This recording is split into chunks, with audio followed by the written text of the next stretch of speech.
Good morning. Good afternoon. I'm sorry. Praise God. I've been instructed to make sure everyone's listening because this is an invocation. And when an invocation is done, we need all attention because it is praise to God.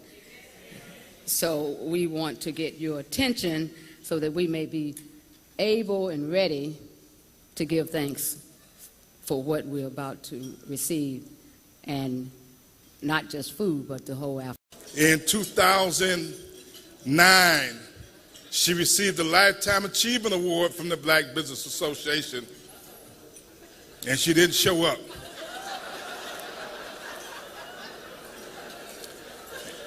In 2010, oh yeah, in 2010, she was the chairperson of our Salute to Black Women Business Conference and Award Luncheon, and she didn't show up. But the one thing I do know, that she was always taking care of business. And I'd like to bring up my longtime friend and one of the most dynamic elected officials, black, white, male, female, and other genders in the nation, Congresswoman Maxine Waters.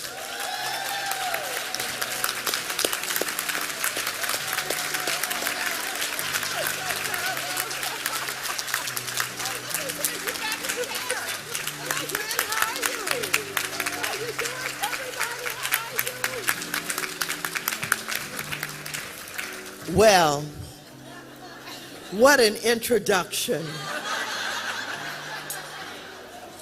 Ladies and gentlemen, the only person that would introduce their dear friend that way is my friend, Skip Cooper. Skip Cooper and I have been working together for so many years. Oftentimes, I'm asked, how long have you known Skip? And I will tell them, people who ask me this, I've known him for many years. I'm 100 and he's 101. To Chairperson Gwen Moore, my former colleague in the California State Assembly, to all of the sponsors that are here today, to the honorees, to BBA and all of the members of BBA, I am delighted, no matter what Skip has said, to be here with you today. Skip oftentimes forget that I work in Washington, D.C., and we have a full schedule. Usually I'm on the plane on Monday mornings, and I try and fly back every Friday. And Skip usually schedules things on Wednesday and Thursday. So I'm delighted to be here with you today for so many reasons. First of all, we must all be about the business of business development and entrepreneurship and ownership. We must understand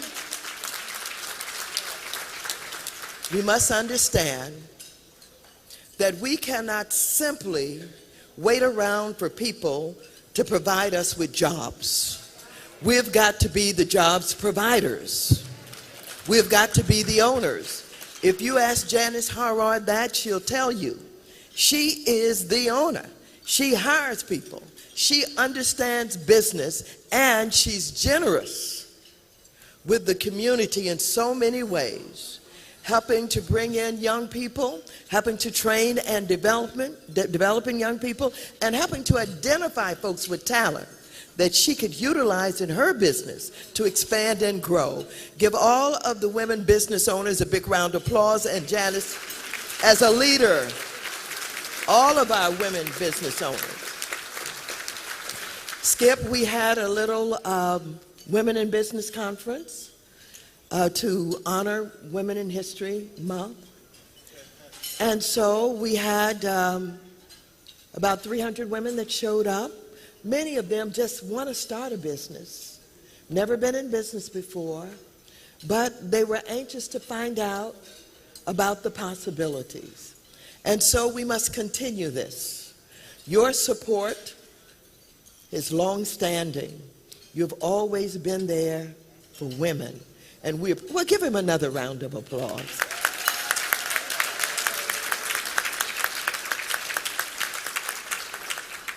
As you know, Skip, you were one of the ones who helped the community to understand that I just created a new office in all of the financial services offices of government. The SEC, the FDIC, the OCC, the Treasury, all of them now must have an office of minority and women inclusion.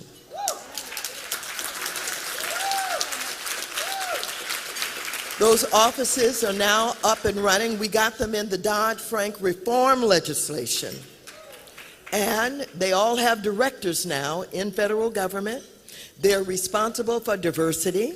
They're responsible for outreach. They're responsible not only for identifying jobs, but reviewing contracts so that those that respond to the contract proposals must have included in that proposal women and minorities. And so we're trying to open up these opportunities.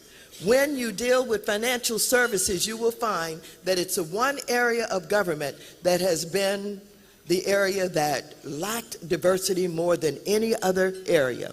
We have not had people in the Treasury, in the Federal Reserve, in the FDIC, in the OCC. And so we're opening this up, and I think we're going to be able to continue to broaden the opportunities, because I now serve as the ranking member of the Financial Services Committee of the Congress. I will be the next chair of that committee. So everybody knows what my agenda is. They may not like it, but we are fearless in our efforts. So I thank you for having me here today, and you keep inviting me. You never know when I may show up. Thank you very much.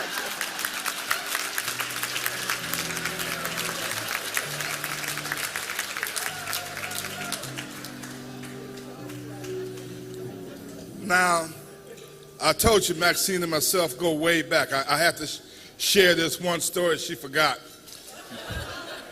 I forgot too. But in 1978, I took a program proposal concept to Maxine.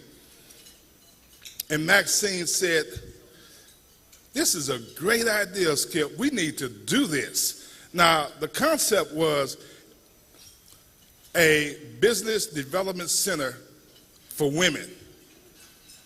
Because, you know, I was a consultant, and I said, hey, I could do this. Maxine said, but Skip, a woman's going to have to head it up, not you. And Maxine said, so I'm going to need you to go back and write it a little different, and I'm going to get it funded. So Maxine Waters had the first and probably the only business development center exclusively for women in the state of California in 1979. So give it up again for Maxine.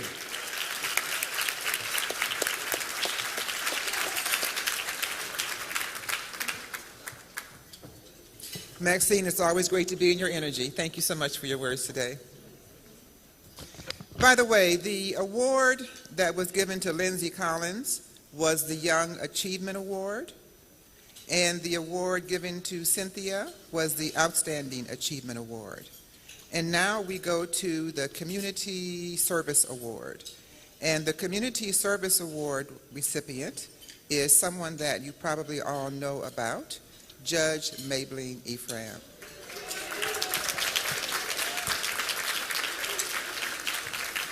Now, Judge Mablean was lucky enough that at age 13, she knew she wanted to be a lawyer. She had that in her mind. But she had a few steps to take before she got there. She got married, she had children, and she worked jobs such like a correctional officer and a legal secretary. But in 1978, she actually received her Juris Doctor degree from Whittier College School of Law. And then she was admitted to the state bar in November of 1978 after taking that bar exam the first time. Now, some of you know how tough that is. That deserves an applause, absolutely.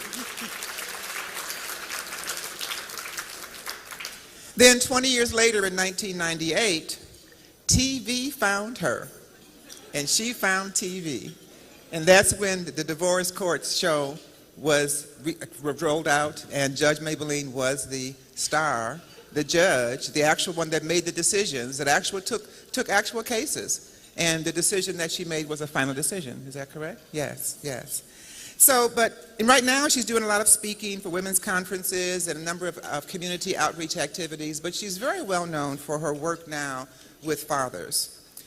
So part of her mission, in 2003, she made a decision to host a brunch, an awards program to celebrate fathers. She believed that if we accentuated the positive and de-emphasized the negative, more fathers would become involved in the lives of their children and therefore strengthen families. Surely she saw a lot of the dysfunction and the unstrengthening within the divorce court, so this was a way for her to turn that around.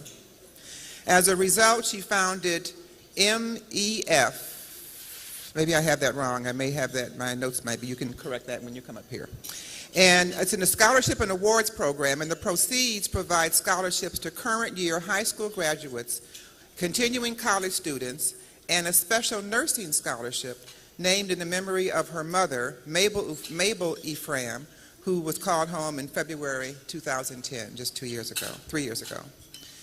Judge Maybelline, as many of the ladies that have been on the podium today, attributes her success to God, her family, and close friends.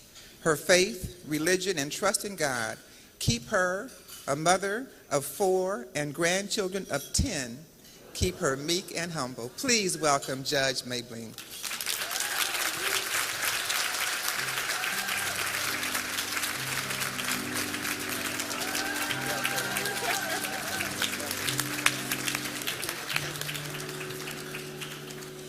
Thank you, ladies and gentlemen. I want to thank Skip, the board of directors, and all of the members of BBA for honoring me on today. I give honor and homage to Maxine and to the chair and co-chair of this event, Ms. Gwen Moore.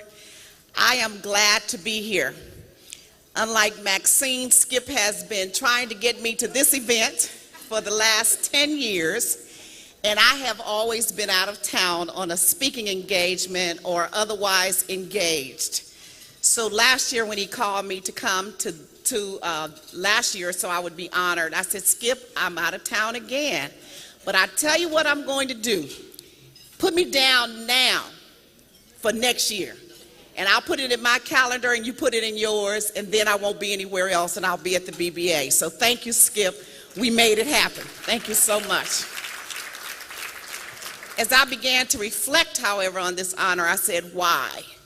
And because all I do is what God has designed for me to do, and I am just trying to fulfill His purpose. And I have to give thanks to my family who is here today, as always.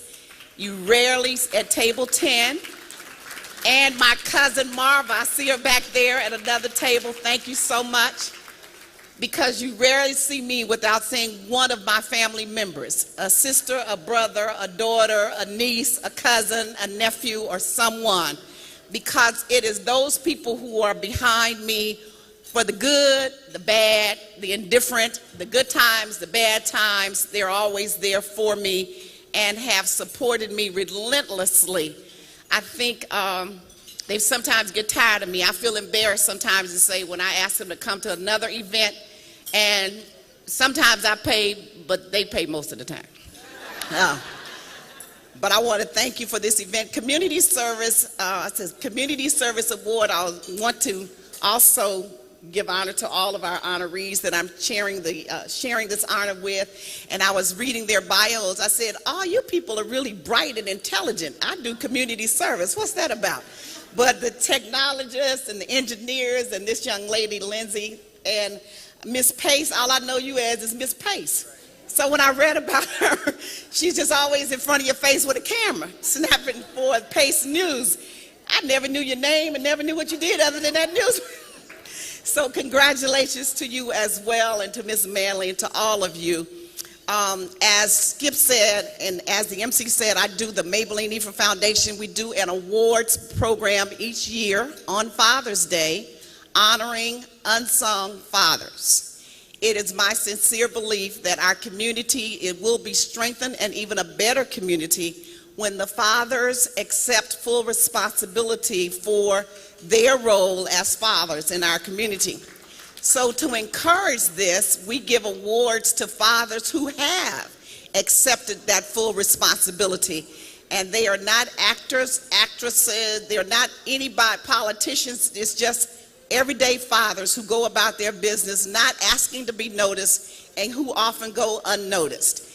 And we give it in 5 different categories for the single father, the married father, divorced father, the village dad, and the living legacy, the elderly father that's over 80 years old. So I invite you to go on our website and apply and nominate one of your fathers, one of the men in your life who you believe is an absolutely wonderful father who's never been honored, who you still giving those ties and socks to on Father's Day. And bring them out to our Father's Day brunch on Father's Day. It's an absolutely fabulous event with celebrity presenters, with top-notch entertainment. Our entertainer this year will be Jennifer Holliday. I haven't selected our instrumentalist yet, but bring them out to the Hyatt Regency Hotel. But now we're accepting nominations through May 3rd to nominate one of your fathers. We also award scholarships to high school students, high school graduates, and to adults between the ages of 25 and 40 who just decided to go back to college.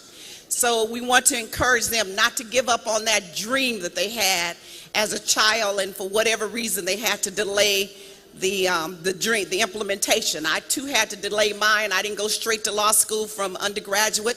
I chose to get married and have children. So then I started law school. And sometimes, for whatever reasons, we delay. But we're giving scholarships to those persons, as well as the nursing scholarship in honor of my mother, those who are in the nursing career. I'm the founder of the Buhai Center, which is a legal clinic for persons who cannot afford legal services in the area of family law. And I just try to do whatever I can to better our community. I'd like to see you on Father's Day. I said I'm not much of a business person. I do business differently than most business people, and I'm going to sit down with someone and get some real training. Janet, and I think it's going to be you. I've started a number of businesses, and when I come to these events, I was like, I have not followed tradition at all. I've been a limousine owner. I owned a elderly care, residential care for the elderly, which I knew was a much needed business for this community, but you all are just now starting to see that. When I realized that in the next 10 years, we'll be in our 60s and our parents will be in their 80s and 90s and plus, and they're gonna need those services. And now I'm getting the calls from our community saying, my mama needs to come over to your residential care. I closed it because you didn't support it. But I'm going to open another one. When I wake up each morning, I say to God, direct me this day, direct my path. And I ask him when I lay down the night before. And you know what I've learned about that is that God will direct you completely. Like, I figure out what to wear in my sleep, waiting, asking God. And when I woke up this morning, I knew what to get out of my closet.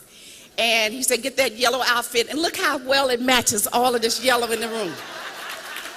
Isn't that absolutely wonderful? I thank God for that. He said he was going to connect me today with people, new opportunities. He's going to connect me with people that are doing things, and I'm being connected with all of these wonderful women here who are being honored. I appreciate that.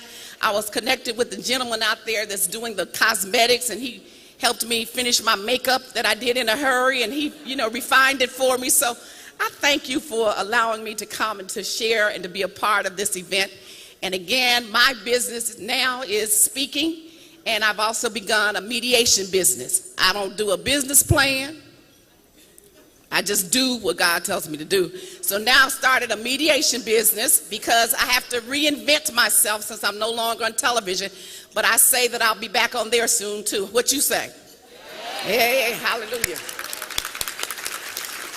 But until that happens, I'm doing mediation now. So go to my website, judgemabeline.com. Go to Huff Awards for the Father's Day events, HUFAWARDS.com. God bless each of you as you serve our communities and as you do what God has designed for you to do. Stay in your lane.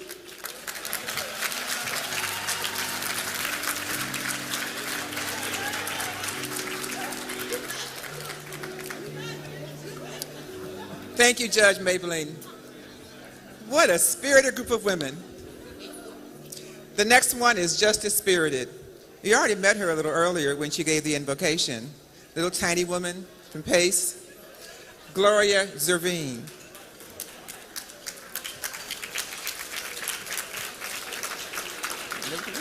Gloria is the founder, CEO, and publisher of Pace News, a company of Pace News Publications, Inc.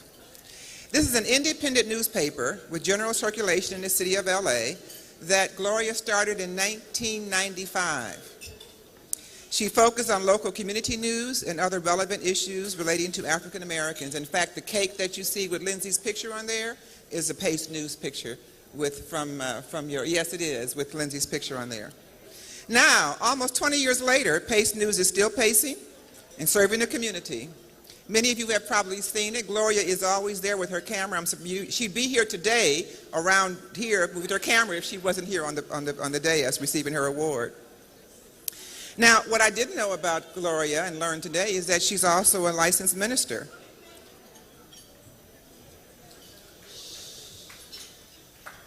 And currently, she uses her gift of teaching the Word of God at University Christian Church in Ladera Heights. Under the leadership of Scott Julian, senior pastor, she's teacher for the Women's Bible Study Group. She served under the leadership of Dr. William Thurman, and she has been, a staff minister, new members counselor, director of praise dance, youth coordinator, Sunday school teacher, founder of Branch of Christ Outreach Ministry, a young adult ministry to minister to youth, young adults aged 18 to 35. She's committed. Give her a hand.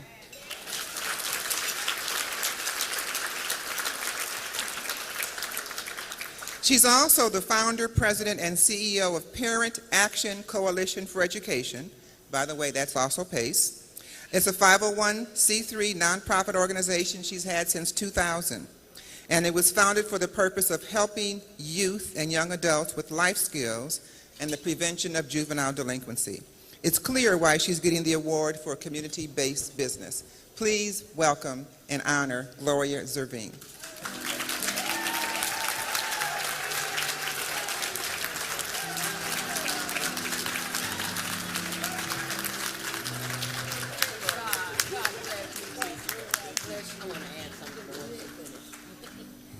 Praise God. It's such an honor to be here. I just want to thank Mr. Skip Cooper, Earl Skip Cooper, for considering this honor given to me today. And I want to thank his staff and all of his people who worked with him, Sarah, all of the ones who are volunteering. I want to thank all of the women who are being honored, and Congresswoman Maxine Waters, as I just told her as she walked in, I said, "Oh, you're in my paper twice today."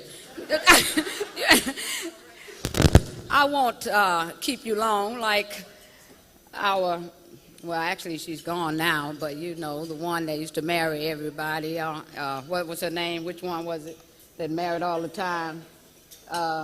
Elizabeth Taylor. Like I say, I won't keep you long, but I do have a little something to say about being in business, and that is that it hasn't always been easy. But I can tell you that coming from the thickets of Mississippi, Senatobia, Mississippi to be exact, growing up in a little town about 5,000 people, at the time 26 miles outside of Memphis. I recall growing up with very little, but I watched my grandmother make something out of nothing. When we used to go to the cotton fields, she'd take a little something to make us a meal. I watch my auntie. I stand here on the shoulders of black women business owners who were not recognized at the time, but they were business owners, and because they ran their households. My auntie, who right now is 80 years old, she had a cafe back in the days before when we would enter, when we were segregated, called the Blue Flame Cafe. She would cook and all the people would come in. The reason I say that is that I come from a small beginning, but I take a message from the Bible about a young man named Mephibosheth.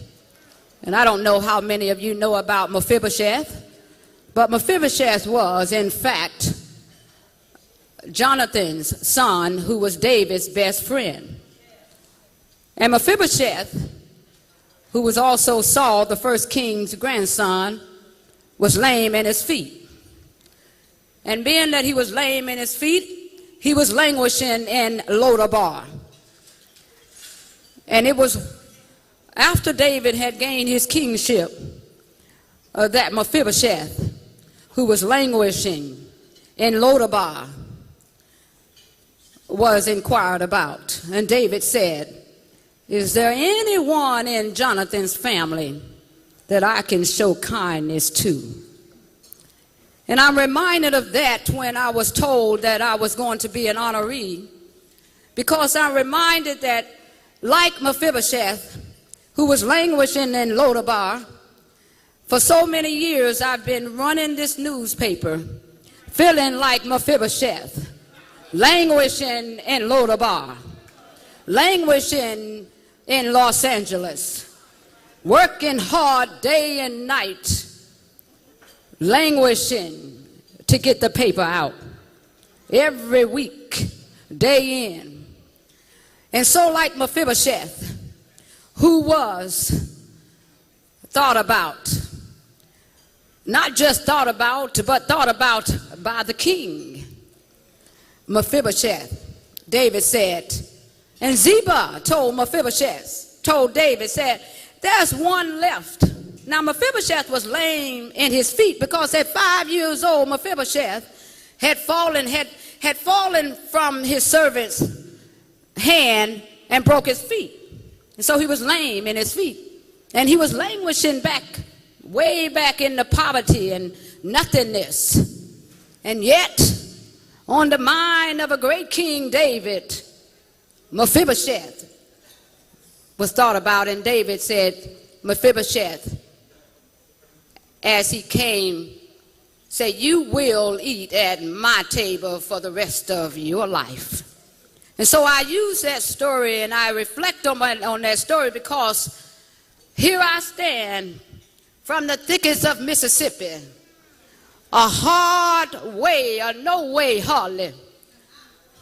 But yet in God's time, and like Mephibosheth in Lodabar, God can make a way out of no way.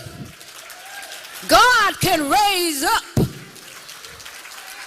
that which has been put down. So all of you women here today, on this podium and out there as well, don't languish in Lodabar, because God can bring you out. Trust in God and lean not unto your own understanding. And in due season, Pace News started back in 1995 when I walked into a Southwest college. And for any of you thinking that a junior college is not good enough, I'm here to tell you that it's more than enough. I went into that junior college one day after working with my daughter for a long time as a PR person and when she was dancing in school. And I thought I was sitting in a PR class, but the professor said, "Oh, who are you and what are you here to do?" I said, "I'm here for public relations." He said, "But this is a journalism class." I said, "Oh," and then I took out to almost walk out the door. But it was not for me to walk out the door because God had a plan for me. He said, "Why don't you just observe just for a couple of days and see if this is something that you want to do?" I became the editor-in-chief. I interviewed Farrakhan, Minister Farrakhan, Honorable Farrakhan. I got accommodations from the president. And as you can see, I'm being honored for that same thing. God can do great things in your life if you trust him. But let me tell you, God does great things when you have great people in your life, because he used great people. My husband of 32 long years, many of you didn't even know I was married, did you? 32 long years. Without my husband, I don't think that God would allow me to be here today, because he gave me the right man to be by my side.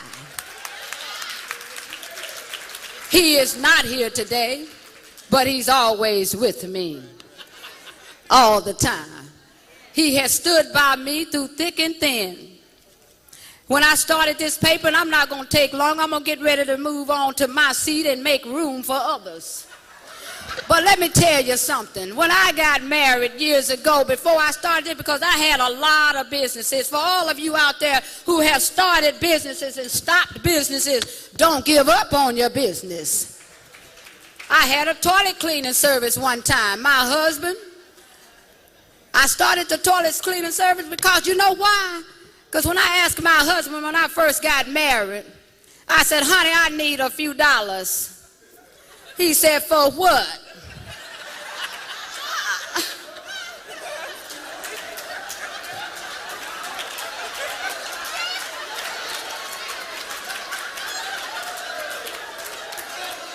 He said, "For what?"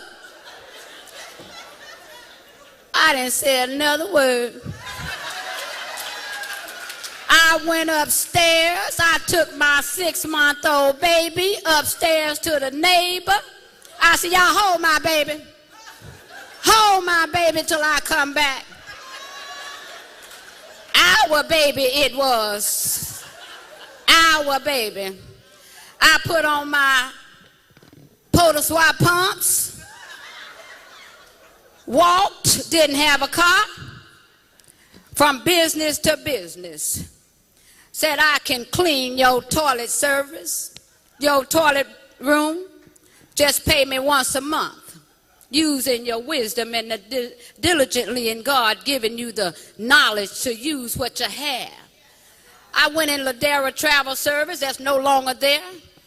They gave me a contract. I'd go in there 3 times a week and swish, swish, swish. Send them an invoice monthly. That same man that I had asked for money, my husband, whom I'm with today, I said, "Honey, I'm getting ready to go get me another job. You want to take this contract?"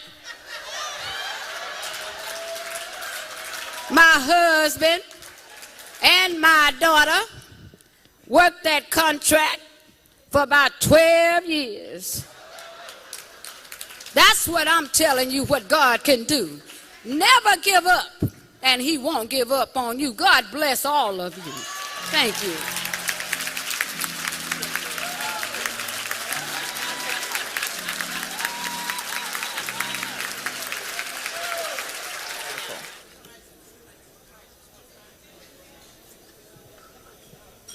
Okay, our next honoree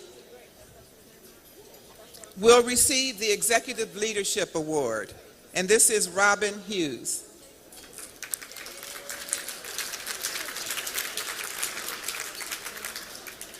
Robin is an entrepreneur, president, and CEO of Abode Communities, a leading Los Angeles-based nonprofit developer, architect, manager, and operator of service-enhanced affordable housing, something that's very important for all of us. She's been very actively involved in affordable housing and community development for over 30 years.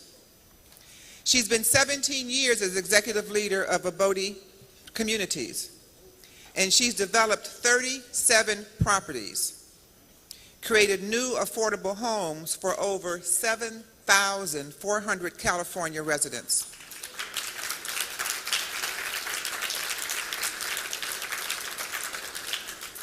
Provided a social safety net through Beyond Homes, a substantive resident services program, and currently she leads the industry in the state of California by leading the design and development of 217 LEED Homes Platinum residential units in 4 developments, and you can explain that when you come up, okay?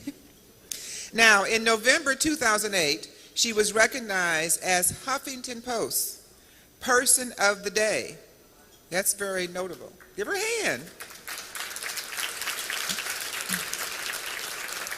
And in 2011, she was featured on the cover of National Real Estate Investor magazine as champion of affordable housing.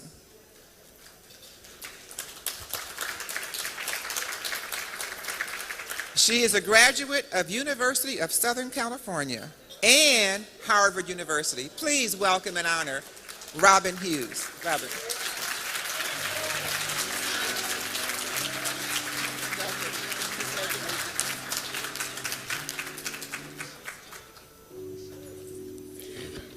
So I actually don't know how I follow a congresswoman, a judge, and a doctor. You ladies have made this really, really difficult for me. But first, I'd like to thank the Black Business Association for this award. It is really an honor to be recognized for the work that I love as the outstanding executive director of Abode Communities. As you heard in my background, we are a nonprofit organization committed to providing quality, affordable housing of Californians, and it is a pleasure to do that work. I also want to acknowledge my family sitting here right in front of me, my wonderful husband, my siblings and their spouses, and my in-laws here from Washington, D.C., and I have some cousins over there as well. So thank you so much for giving me this honor. As I was sitting here listening to the other women, I was thinking about sort of what inspires me every day to do my work. And while deep in my soul I know I'm doing God's work, it's really the life-changing experience that people have when they're able to live in quality, affordable housing. I think so often we take for granted what it means to have a home over our head, and to have a place where we can socialize with our families. But when I go out and I visit our residents in these beautiful homes that they live in, and I see this kid for the first time who has a room, he's not living in an overcrowded one-room apartment with 2 other families. He has a room where he can study, so he's doing much better in school. Or I see this single mom who's been struggling to get a job, and she can now send her kids to childcare in our building and go off to school and improve her life. Most recently, there was this story that this woman shared with me at the opening of one of our projects that has been an inspiration for me the last couple of years. Her name is Monica, and unfortunately, Monica's husband lost her job, and they found themselves living in their car. And believe it or not, Monica was pregnant. When she moved into our apartment building, she was about 18 months pregnant, and she was on bed rest. And because they had moved from their car into our home, they had no furniture. So we bought them a bed, dining room set, a few things for their home. The day of our opening, Monica came up to me and she told me 2 days before, she and her husband had gone down to the adoption agency and told them that they were going to keep their child. To have that ability to have a home and to have a place for your child to grow up was just so life-changing for that family. And that is what inspires me to do our work. So while I am humbled by this honor today and to be among these wonderful women doing great things in our community, it is that work that is my inspiration. I also just want to, I appreciated Gwen Moore's words earlier today, and it made me reflect back on when I was at USC in the School of Public Administration, and I had role models like Gwen Moore and Maxine Waters and Teresa Hughes that set my path to this public service. And although I didn't choose to be an elected official, I did choose to continue this work of public service to really just improve the quality of lives of people that live here in Los Angeles. So again, Skip Cooper, the Black Business Association, I truly appreciate this honor. Thank you very much.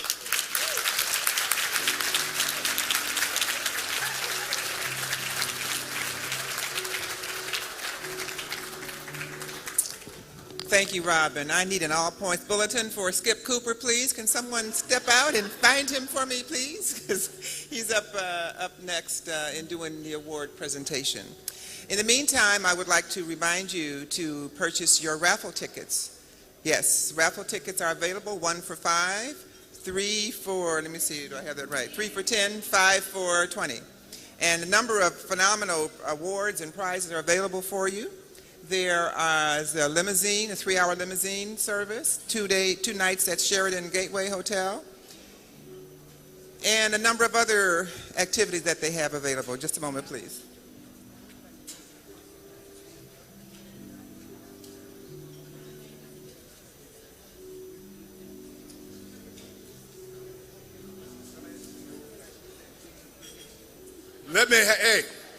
Let me try to get your attention, because we have so many outstanding women with us today. But we have a very special lady in Sandra Eva Manley.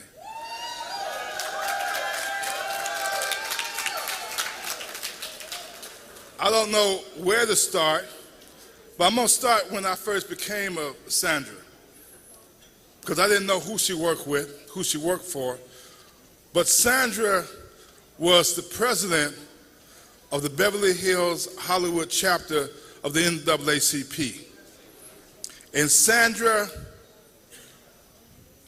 and my good friend Marvin Smith Battle Bay are most responsible today for when you see one of the most honored, recognized award ceremonies in the nation recognizing African Americans. They are the ones that saved the Image Awards. And I want you to put your hands together for that, because the Image Awards.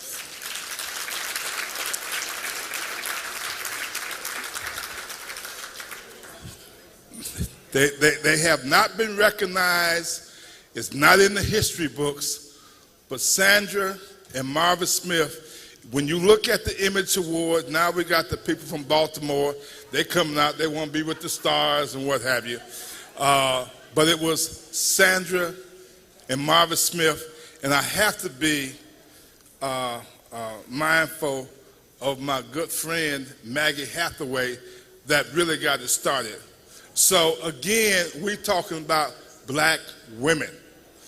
Now, I was surprised when I found out she worked for Northrop, but I was even more surprised when I found out her responsibility.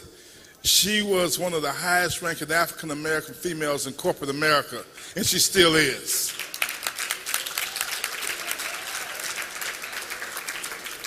So with that, we are honored and pleased to recognize Sandra with the Corporate Responsibility Award, I hope, for, and I messed up before because I said Black History Month, as we celebrate Women History Month. Thank you. Sandra.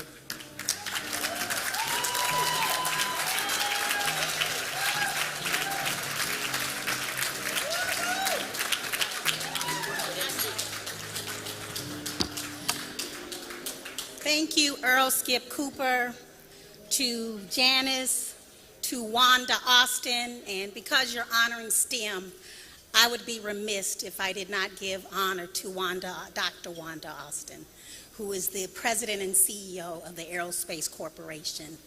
because we're celebrating STEM, she has risen to heights that no other African American woman has done in the aerospace industry.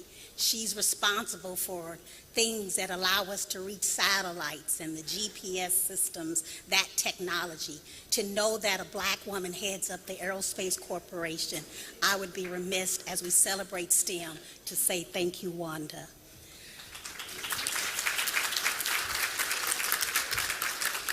And now that I live in Washington, D.C., I have always had the highest praise and honor for Maxine Waters. But now living in Washington, D.C., I can only tell you what an incredible leader, what a dynamic woman that we have, because she puts up with a lot. But I can tell you, she represents us very well, no matter where she is. I'm honored to stand and sit with this group of incredible women. I'm reminded of an African proverb that says, to raise a boy into a man, you raise an individual. To raise a girl into a woman, you raise a nation. I am honored to be a part of this nation of women. My sister had to leave, but my mother raised her 6 children, and she raised 10 foster children. And she raised us by one letter. It was the letter L. She told us we had to love our Lord, we had to love our family, we had to love ourselves, and we had to love our community. And she told us we had to listen. And she said we couldn't listen just with our ears, but we had to listen with our eyes, and more so with our heart. But then she told us we had to learn.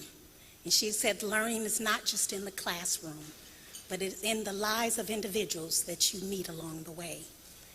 My 30 years here in Southern California has been a great learning, and it's because of incredible individuals. But then she told us we had to lift.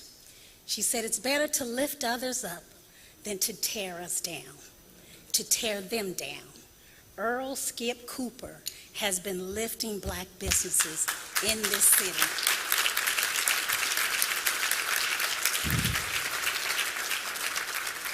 But then she also told us we had to lead. She said it was not enough to sit on the sideline to say what you're going to do. She said you got to be a leader. But then she also taught us we had to lean. She said there'll be times that you will have to lean on others, but most of all, there'll be times that others will have to lean on you. But then she left us with 2 other words that started with L. She told us we had to leave a legacy. She said it's not enough to have a life of purpose, but after you're gone, what will be that legacy? And then she said we had to live life to the fullest, because tomorrow is not promised. And lastly, she told us we had to laugh, that life could be so tough and so hard that we sometimes forget to laugh. So I want to say to the BBA, to the officers and members, I'm honored to be here. I'm so proud that you celebrate Women's History Month. I'm proud to be able for the last 3 years to participate in the seminars that you've had and to speak with young women. But my life here is just a small imprint. And it's because of a group of individuals who have adopted me here when I came to Southern California. And I'm just going to ask them to stand. First, table 16, the men and women of our Arthur Study Club, Justice, Unity, Generosity, and Service Jugs. I want to thank them because when life gets hard, they're always there. I want to thank Miss Ruby Milan, who comes and calls me and puts up with me. I love her so much. I want to thank you, Miss Milan. I want to thank Jackie Cox, who's been a dear friend of mine, and I say thank you so much. And then there's a guy at that table I call Kojak, Leo Hill. And when I started as a summer intern at Northrop, it was Northrop at that time, there were a group of black men who worked in the aerospace industry. And they took me by the hand and they said, we're going to teach you and we're going to show you the way. And when I became an officer at Northrop Grumman, they were more excited than me. The phones rang, the flowers came, and they've been with me all the way. And so I want to tell Leo how much I love and appreciate him.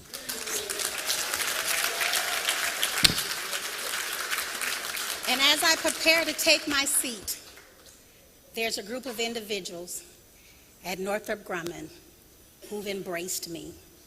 They are my family, they're my sister friends. I'm able to call on them and they can call on me. And so I'm just going to ask Table 6 if they would stand. That also includes one of my classmates from USC, Marjorie Gale. So if the Table 6 would stand, these are the individuals at Northrop Grumman.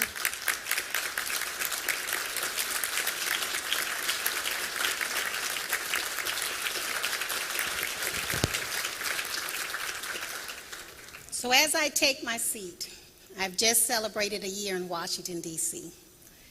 It was probably 8 traumatic months.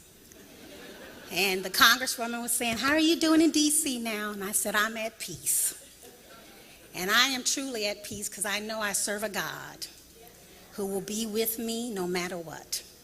And as I walk through Northrop Grumman every day, and I can tell you I've been through some mess sometimes, but that company has allowed me to serve it in many ways.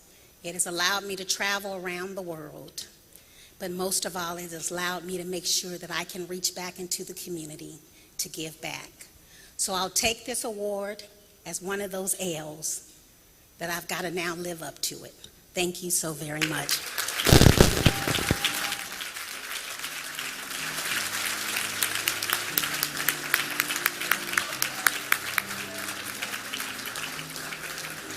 What powerful women, boy. With lessons like that from your mother, how can you help but turn out like that? How phenomenal. By the way, I'd like to acknowledge Mike Davis, former assemblyman and co-chair of the South LA and for the Eric Garcetti for mayor campaign. Where is Mike?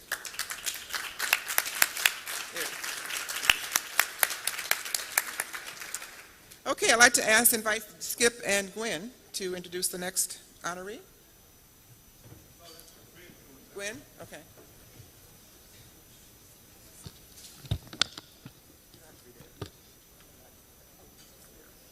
Okay. I have the honor of introducing our next honoree. And I had an opportunity to meet her, I guess, a couple years ago, and was tremendously impressed with her commitment and her general knowledge, and was even more impressed when she was appointed I call her my Undersecretary of State, Undersecretary of Energy. She says she's not quite at the Undersecretary level, but for us, she's our Undersecretary of Energy. And Maxine described a new position that they now have where they have to have an officer that's responsible for ensuring that there is an inclusion of diverse businesses and women. And she has that responsibility for the Department of Energy. And those of us that have businesses know how important it is to have an advocate that you can go to that can help you walk through the mazes and trying to get a contract with the federal government. I don't have to tell you how difficult it is. And to have someone with the background and training of Dot Harris is just an honor for us. She, prior to going into the federal government, she has over 30 years of experience in private businesses. She is, as we honored women in technology, science, and energy, the STEMs, she is an engineer by training and was an executive officer for a number of years with General Electric. So I don't have to tell you that she knows how to walk the path. She knows not only how to talk the talk, but she knows how to help get our people into business.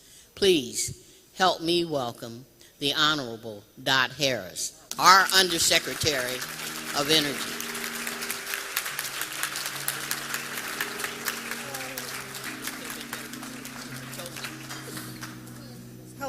people.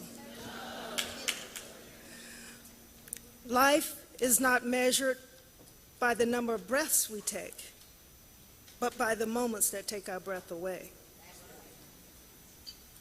I stand before all of you today in honor of my dad, Jabo Guess, who our company Jabo is named after. My sister Lily is here, is currently the president and CEO, and a team of our folks are here, as well as my niece and nephew. Have them stand up. You guys stand, please, everyone. Thank you.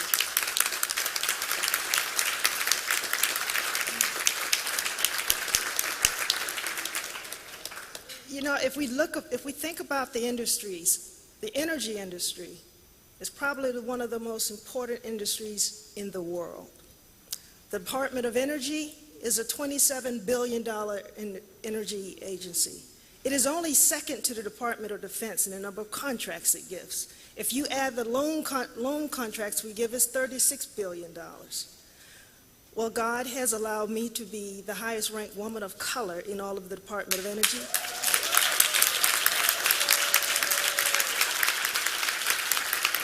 And God has allowed me to be the highest ranked African American in all of the Department of Energy.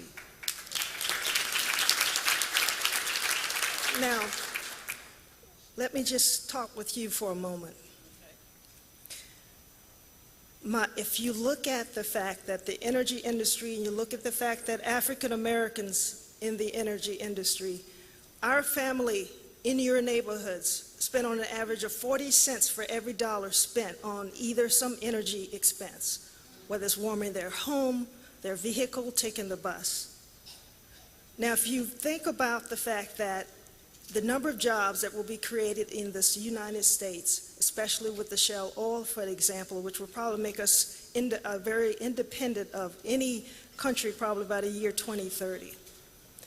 If you look at the fact that we're looking at honoring women of STEM today, I tell you, I was, my mom died when I was 8 years old. My dad never remarried, and my sister always teased me about saying how many members of my family. I'm from a family of 13. That's right. Okay. And my dad would sit us down every day and say, we can be whatever we want to be. We can do whatever we want to do. And I tell you, all of us in the family either have BS degrees or most graduate degrees as well. But he looked at me, and I remember being a little girl interested in science. I ended up wanting to be an English teacher, but I decided to go into engineering only after visiting the Savannah River plant. It was talking how much engineering was opening up for women, minorities, and all the money and the travel involved, and I decided to become an engineer at the last minute. I skipped my senior year. I was a nerd, but I was a pretty cool nerd. But so I went ahead and went off to school. I joined the University of South Carolina, and I got out of college. I had 13 job offers. After getting those 13 job offers, I ended up working for Westinghouse Electric, where I rose to be the highest ranked woman in Westinghouse Electric. I ended up going into work for Department of ABB, which is the world's largest electrical engineering firm. I was the first African-American female ever to be an officer in the world's largest electrical engineering firm. I started then, I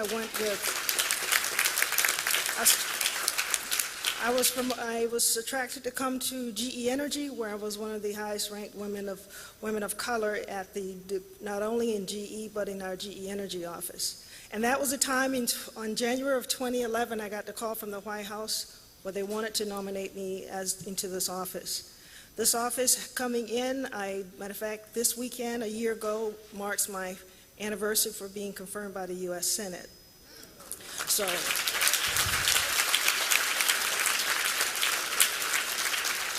but if we talk about the Department of Energy, Lord knows, we need more people of color. I'm responsible for the small businesses that the department gives. Of that $27 billion, we gave up over $8 billion for small businesses. But that's an area that we have major improvement when it comes to women and people of color. And if we look at the higher education funding that the department gives out, it gives out $1.6 billion a year for higher education. But only less than 4% of that goes to all minority serving institutions combined. I'm talking tribal, historically black, Asian, all minority schools combined. That is horrific. It is unacceptable. So those are the things that I'm working on in particular as well. If you look at the small businesses in not only for diverse women, but veterans, women-owned businesses, all those areas are the areas I'm focusing on for this department. But I tell you, if I look at the things that my dad had asked, I know my dad died at 95 years old. And, you know, before he died, my mom died, like I said, when I was 8. And he was saying before he died, my mom visited him at the foot of his bed. And she said, Jabbo, you will touch thousands of people. Your name will live forever. It will be known around the world. And my dad said, how is that possible? I'm not feeling well. I don't know if I'm going to be here much longer. But what the message was, his company that we named after him, Jabbo. And we have all intentions of making it one of the most amazing energy companies in the world. And when I return from my office at the Department of Energy, I plan to rejoin my company and have that legacy live on in his behalf.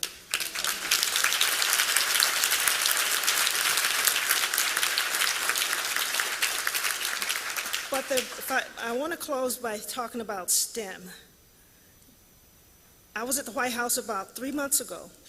I had a Census Bureau update, and they said by the year 2018, the majority of Americans 18 years and under will be of the minority race. So what that means is we have to prepare our kids to be able to go out and be responsible and help secure the national security for the country.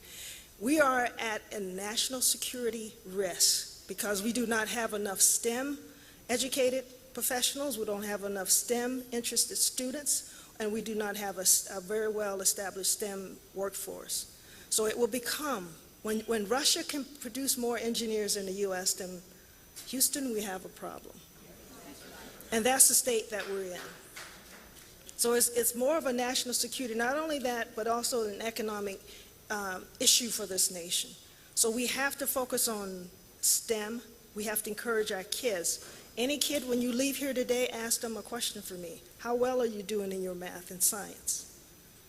Because math and science degrees are very much, it's narrowing the gap that we have for jobs, for high-paying jobs, as well as those that would keep our kids interested.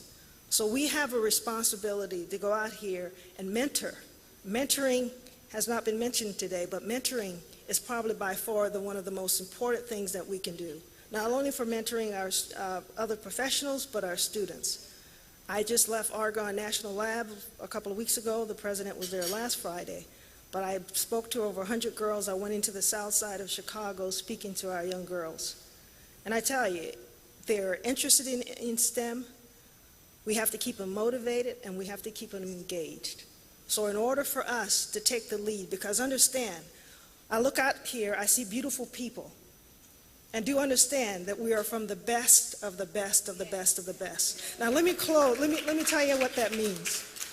We are from the best that survived from slavery in Africa, okay? And then we got here, we were the best that have survived the slave ships.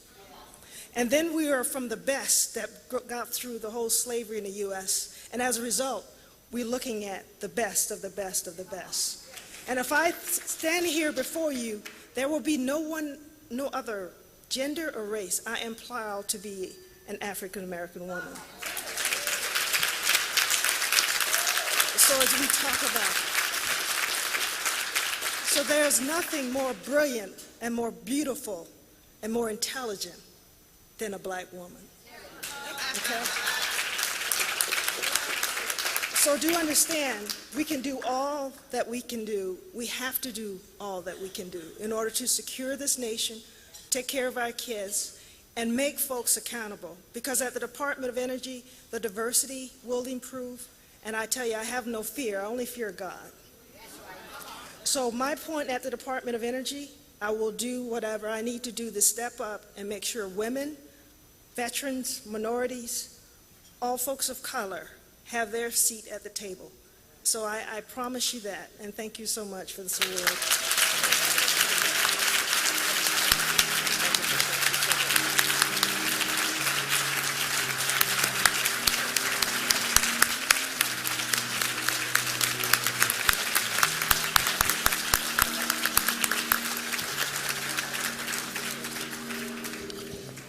you can see why Skip and I were so excited about having this talented, beautiful woman to be a part of the women that we honor.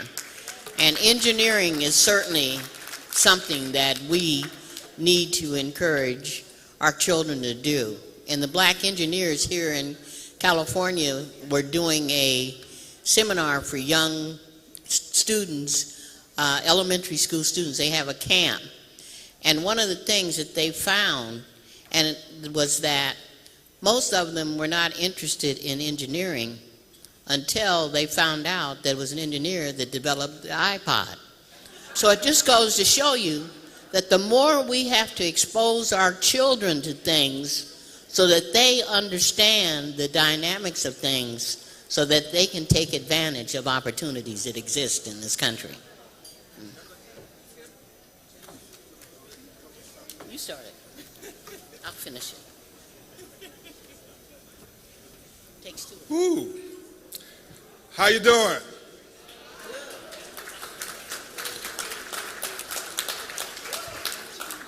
Our last honoree this afternoon is somebody that Gwen and myself have been involved with since the late 80s. Gwen was a major foundation block for her growth and development in the late 80s and has been a dear friend of Janet since then and a support base. Janet Bryan Howroy, I had the pleasure of serving as a consultant for her in the early 90s.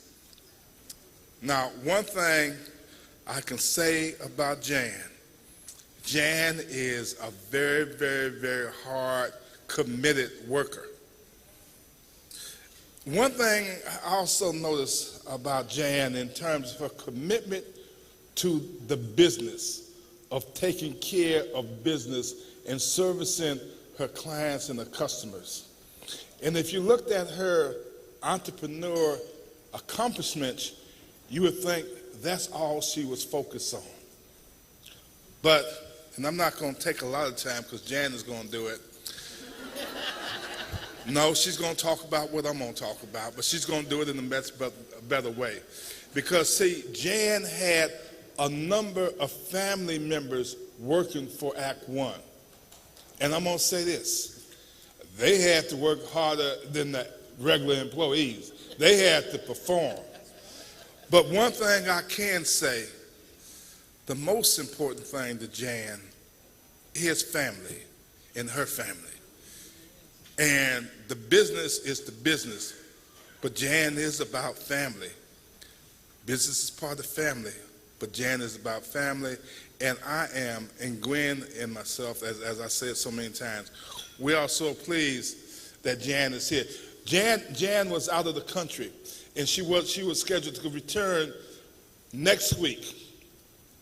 But we got the call that she would be able to come back a week early, and we would be able to recognize her, because I've been wanting to recognize her for over 10 years. Now, I don't know if Gwen, you want to say something? And I'm going to let Gwen say something. You said it all. I said it all. I'd be remiss if I didn't make some comments about Janet Howroy Brown, better known to us as Jan. For those of you who don't know, she is one of the largest black-owned businesses in the country.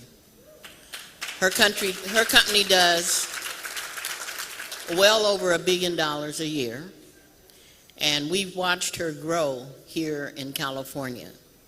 But Jan, as Skip indicated, has her family involved in the business, and they're all a part of the business. But she also reaches out and gives back so much to the community. She's involved in all aspects of our community. She makes contributions to colleges, to providing internships, and for reaching out and reaching back and bringing people forward. Jan has never forgotten where she came and how she got to where she is, and is always willing to reach out and reach and touch other people and ask them to come with us. And Maxine also wants to make a comment. We're also just so proud to have Jan as a part of our community. And the best part about Jan is she's a down-home girl. I'd like just to take a moment to add to what has already been said. In addition to being one of the largest black-owned businesses in the country, this woman is involved in the community in so many different ways, supporting nonprofits. But let me tell you something else. As an elected official, we have to raise millions of dollars to stay in office, to run for office. And most of the money that many of us raise comes from way out of the community, all over the United States, as we're raising money for re-election and to participate in our case in the DCCC, which is a Democratic campaign committee, trying to take back the House. We're assessed huge sums of money. In addition to what I have to do for my own re-election, I have to raise another $500,000. I want to tell you something. This woman contributes to elected officials. And it's so unusual because even those who are able in our communities don't do it. They think that somehow we just automatically get elected because we want to be elected. It's not like that. And I want to tell you, what keeps us free and able to represent is not to have to be beholden to everybody else because of their money. So I want to thank Janice for her generous contributions. She contributes the maximum. Thank you very much.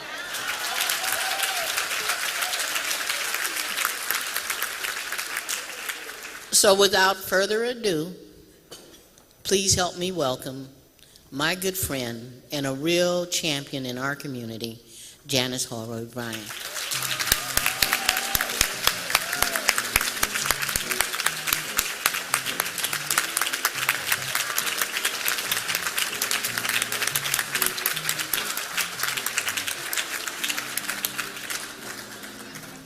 Wow. I sing because I'm happy. I sing because I'm free. You know it. His eye is on the sparrow, and I know he watches me.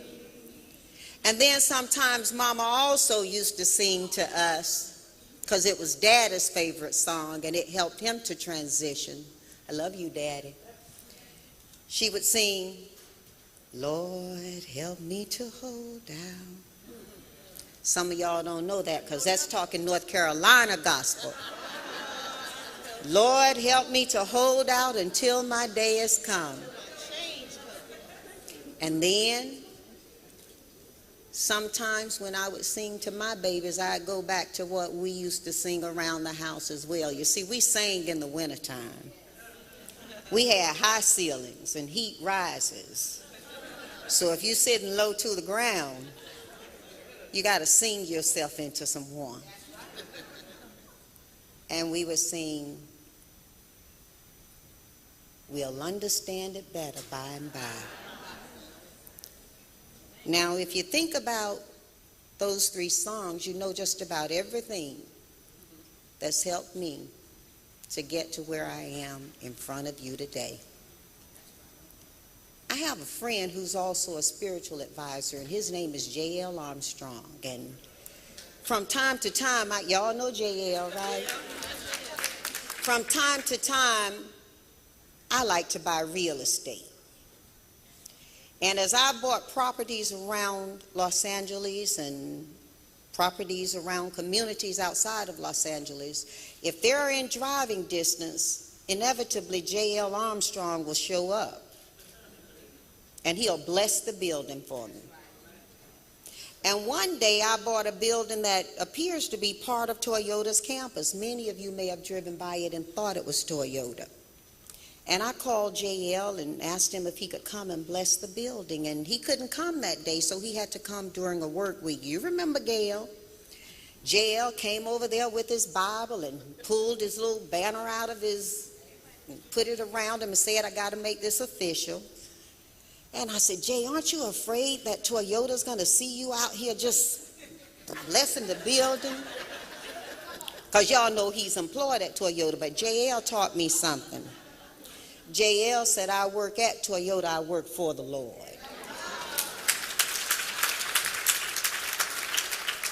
Now, what I want to tell you is, his eye is on the sparrow. Sometimes we do feel like sparrows in our flight. As we seek to soar like eagles, we feel like sparrows. But if God's eye is on you, you will never see anybody else receive anything that God intended for you. This may have been a bitter economy that many of you as business people, and let me tell you something Maxine Waters taught me before I get to my mama. Years ago, my daughter was about that tall. Well, she's still about that tall, y'all, but she was really young, and I wanted her to go to Congressional Black Caucus to see what happens. I wanted my children to see. You see, I had come home when they were very young during the time of Imelda Marcos. Some of y'all remember that. And the news was on in my house, and I was all upset because my children grew up thinking you could rewind TV, because I never let them watch a lot of the stuff on TV because I didn't think we were represented very well on television. To tell the truth, that could be the case in many instances now, but especially then. And the nanny was watching what was going on in the Philippines, and so my children were sitting there absorbing it. And my daughter looked up at me and she asked me, Mommy, why are black people so bad? And Skip, you know, that was a shot to my heart. And I asked her why she would ask me that. And she described what she'd seen on the news leading into the Imelda Marcos story. Black people look pretty bad in the news, y'all. And that ain't the news that's true about us. So I made two decisions with my husband of 33 years. That our children would see the world. They would get to see black people running not just companies but countries. Thank you. Thank you. Mandiba. And that our children would see how politics works. And before we boarded the flight to go to Congressional Black Caucus, I spent all this time explaining to my daughter Catherine what she would experience. And we went into a session that Maxine Waters was hosting. And she brought 3 young men in there. And I think you had Russell Simmons and some other people there. And along with my daughter, do I have your permission? I got to check with my boss, Gail, y'all. Gail Gaines. Y'all think she's my assistant. She's really my boss. And I ain't joking. And she was with us. And Maxine Waters said 2 things that I think are so reverently important. You need to hear them today. She first had those 3 gentlemen explain that, and her story basically was that if you're a young African-American male, you don't have a lot of room to be not only not involved in crime, but even know anybody in crime. And I think one of the young men who was standing in front of the group had simply been in bed, but his brother got caught, and they took him. So she taught that. But the other thing she taught, she said, everything is political. And if you learn to vote at the local level, you don't have to make all that big fuss every 4 years at a presidential election. And I listened very carefully to that. Now, she spoke a long time and more eloquently than I can offer you today, but I will tell you the substance of what was so good.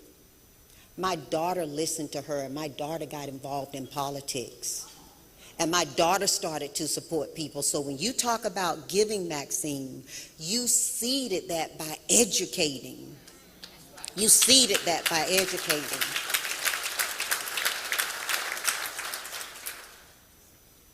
My brother Carlton, who is here today, has been with me for most of the steps of my journey.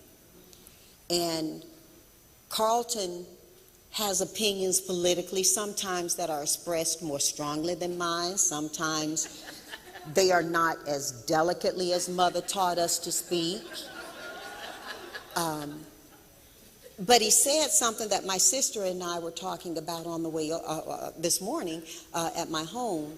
He talked about the us, and most of us, when we talk about Team US, we're talking about the United States. But Carlton puts this forward. Now, I'm on film, so I've got to be very careful that you hear this in context. Carlton says, everybody's got a team us but us. Did you hear what I'm saying? Kim Alexander, you've heard him say it. Everybody's got a team us but us. I am so thrilled to see the seedings. I've talked about the seeding of Maxine to understanding the value of gifting. I've talked about understanding that when you soar, want to soar like an eagle, you may feel like a sparrow, but keep flying. I've talked to you about God is what helps you to hold out when other folks won't help you, when the bank won't help you, when the employees won't help you, when the brother won't help you. And I've talked about understanding how we've got to really reach inside of who we are to bring out the best we want from other people. Let me tell you about one more thing. Let me tell you about the power of love. The love to learn is stronger than the love to teach. When you truly love learning, you see, Robin talked so little today to you, but wow, did she say so much. And I learned. And when Dot stood here, she gave you statistics that really should not just upset you, they should inspire you. And I learned so much. And when I sat here and I looked in this room, well, I saw some things I already knew, like we some busy people and get up and walk around right in the middle of the program. But this is who we are. This is who we are. We're flavorful. We're colorful, you know. Come on, y'all. Come on, y'all. Come on. Bring it back. Bring it back. Bring it back. But I also learned that we show up on a Saturday to honor each other. Because when Gloria took us to church today, was no reason for us not to show up tomorrow, okay?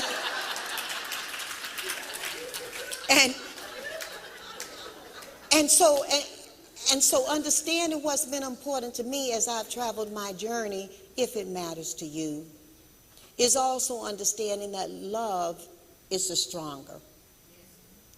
Mama used to tell us, and I can hear her now, she used to say, Janet, and she's right here, so if I lie, she's going to tell you. She'd say, Janice Elretha, that's my middle name, that's her name. Janice Elretha, in order to be outstanding, sometimes you're going to have to stand out. Do you hear what I'm saying? In order to be outstanding, sometimes you're going to have to stand out. You've stood out, sister. You've had to stand out, sister. Sometimes you've had to stand out. Sometimes you've had to stand outside. Amen? And you've had to stand out. And we know you've had to stand out. And Skip, you've had to stand up for those of us who seek to stand out. And we all have to stand out sometimes in order to be outstanding. Here's the thing. Make sure before you start to stand out that you know what you're standing for. Amen? You can get caught out there, and this media puts us all out there. You can get caught out there, and you can look a different way than you intend to look. So before you start to try to be outstanding, know what you're standing for. I invite some people, because I was told we need to make people stand up. I will invite some people to stand out upon whose shoulders I have stood upon. My brother Carlton, you've never seen a man love a woman the way he does. Many women. You got to stand up or I can't finish.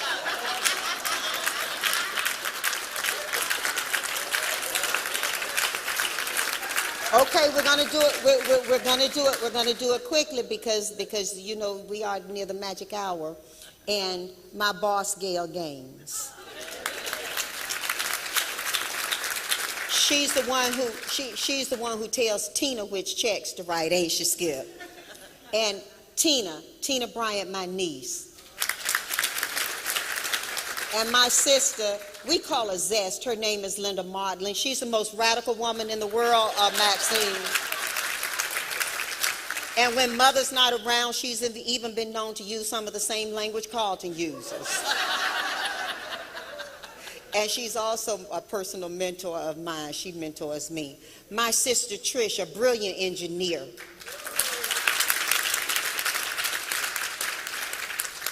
And my father's wife, a woman who bore him 11 children, one mother, one father, 11 children. I have to say that because people go, and all y'all got the same mom and same daddy? And I say, you just don't know my mama, of course. My mother, Miss Elretha Bryan, a queen.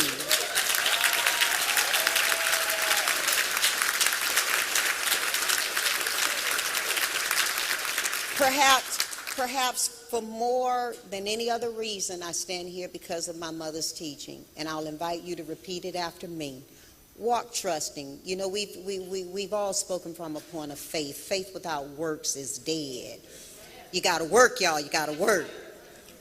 My mother taught me something, and I invite you to repeat it after me. It comes from my soul. I hope it reaches your heart. I have everything I need to be everything I need to be. Now, here's the message. You do have everything you need to be everything you need to be.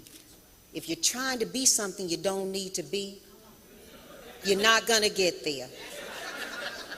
And need is determined not by you, because I've said many times, honey, I need a new pair of shoes, I need a new suit, I need this suit kind of old, so it's kind of tight. But it's Chanel, it holds up. I mean, it holds your stuff up.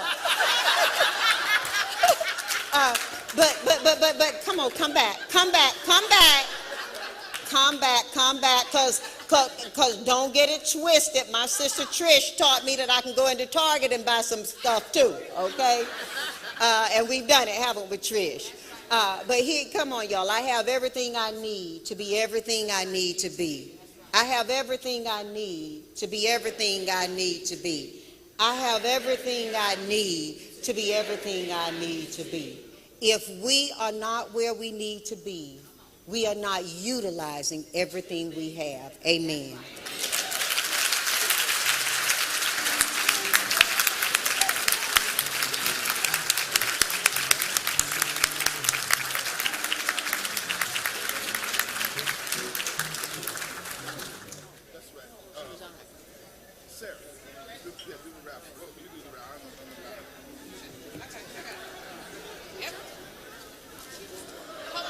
Whoa, hold on, we're not finished yet. We got a couple more things to take care of. First of all, let me say thank everybody for coming out again. I want to thank Sweet Events, Splendid Affairs, and I especially want to thank the staff of the Black Business Association, Patricia Vasquez, Falou Morgan, Ken Lewis, Osai. I want to thank all of them. And what's also important, you know, Maxine didn't get a chance to acknowledge her rock. And her rock is Ambassador Sidney Williams, who's been with her and who has been her rock. And I want to also acknowledge Ambassador Sidney Williams. And Sidney was the ambassador to the Bahamas, and he never invited me to come see him. But Sidney, if you're still in here, stand up and wave. But what I also, wave, Sidney. Now, not quite finished. It's important that you're going to leave with a good time. And I want all of you to do the best you can. Support our vendors. Support our vendors, and they have some fantastic products out there. So support our vendors. And Gwen, you want to say something? So close up. Go ahead. Where's the desserts? Are they out Oh, they're out there. Yeah, they're out there. You know, Skip always gives me the hard part. So he's got me between you and the fabulous desserts that we have outside. So let me thank you all for coming. And again, let me give one more shout out to the terrific staff of the BBA who have worked so hard to make this event successful. So without further ado, you are now adjourned to some that consider one of the great parts of this event, to the fabulous desserts by so many of our members. So pick up their cards and follow up and buy some desserts for them on your way home. Again, thank you for coming out. Good evening.